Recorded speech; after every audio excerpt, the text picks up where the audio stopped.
आज आपण बघणार आहोत अगदी कमी वेळेत झटपट आणि त्यासोबतच घरातल्या साहित्यांमध्ये तयार होणारी अशी झणझणीत टोमॅटोची भाजी। यामध्ये मी काही टिप्स सांगितलेल्या आहेत, त्यासाठी व्हिडिओपर्यंत नक्की बघा आणि आपल्या यूट्यूब चॅनलला जाऊन नक्की सबस्क्राईब करा, म्हणजे तुम्हाला आपल्या सर्वच रेसिपीज बघायला मिळतील। नमस्कार, अनिक्षाच रेसिपी मराठीमध्ये आपल्या सर्वांचे मनापासून स्वागत आहे।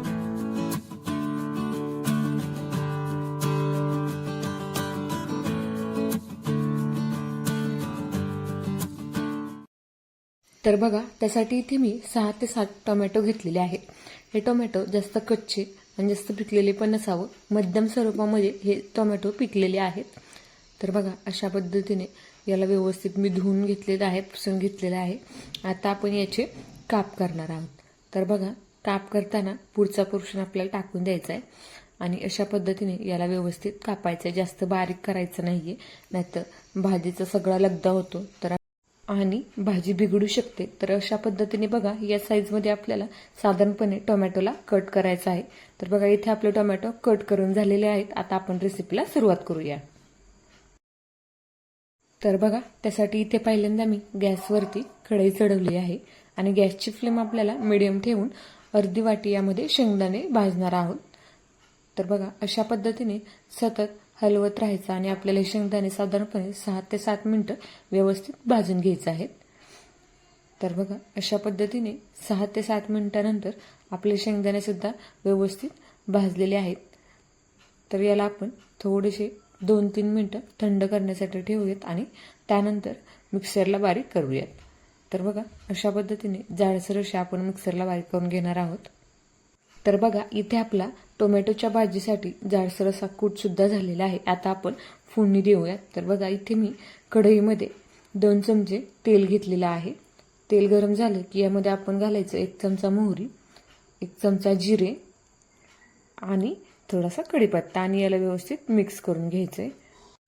आता यामध्ये आपण घालूया 1 वाटी चिरलेला कांदा। तर बघा, याचे मी उभे काप केलेले आहेत। तर टोमॅटोच्या चटणीमध्ये खूप छान लागतो खाण्यासाठी। तर बघा, याला व्यवस्थित मीडियम फ्लेमवरती आपल्याला परतून घ्यायचं आहे गुलाबी रंग येईपर्यंत।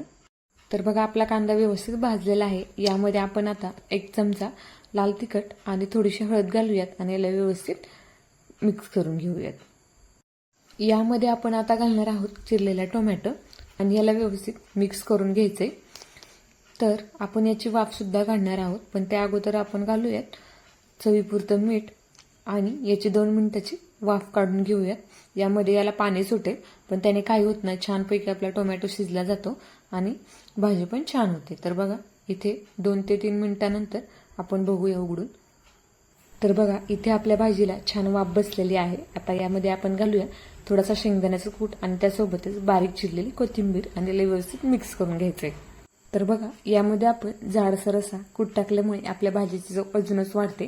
तर बघा, इथे अशा पद्धतीने व्यवस्थित मिक्स करून घ्यायचंय आणि यामध्ये आपण घालूया थोडीशी साखर आणि याला व्यवस्थित मिक्स करून घेऊयात। तर बघा, इथे आपली टोमॅटोची भाजी सुद्धा तयार झाली आहे आणि यातला टोमॅटो सुद्धा व्यवस्थित शिजलेला आहे। तर तुम्ही पण ही झणझणीत अशी टोमॅटोची भाजी नक्की करून बघा आणि कशी झाली ते मला नक्की कळवा। भेटूयात अशाच नवनवीन रेसिपीसह पुढच्या भागामध्ये। तोपर्यंत धन्यवाद।